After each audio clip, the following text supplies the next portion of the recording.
নায়ক দেব সম্পর্কে কয়েকটি অবাক করা তথ্য যা আপনি জানতেন না। কলকাতার জনপ্রিয় নায়ক দেব, অনেকেই তাকে লাভার বয় নামেই চিনেন। হাজার হাজার সুন্দরী মেয়ে পাগল দেবের জন্য। কলকাতার বাংলা সিনেমার নায়কদের মধ্যে অন্যতম জনপ্রিয় নায়ক হলেন দেব। দেব কলকাতার সকল জনপ্রিয় অভিনেত্রীদের সঙ্গেই অভিনয় করেছেন। দেব অভিনীত প্রত্যেকটি সিনেমাই বর্তমানে ব্যবসা সফল হয় এবং তুমুল জনপ্রিয়তা লাভ করে থাকে। আমরা সবাই যাকে দেব নামে চিনি তার আসল নাম দীপক অধিকারী। অনেকেই মনে করেন দেব অভিনীত প্রথম সিনেমা আই লাভ ইউ, কিন্তু এটি সঠিক নয়। দেবের প্রথম ছবি অগ্নিশপথ। এই ছবিতে তিনি কলকাতার একসময় জনপ্রিয় অভিনেত্রী রচনা ব্যানার্জির সঙ্গে অভিনয় করেছিলেন।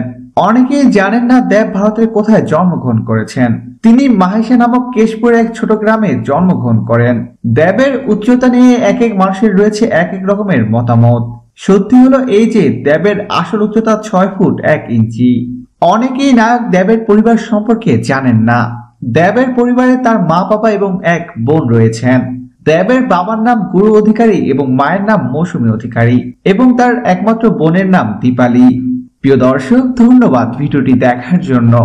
নিত্য নতুন এক্সক্লুসিভ সব খবর পেতে এখনই সাবস্ক্রাইব করুন এজ ওয়েবসে।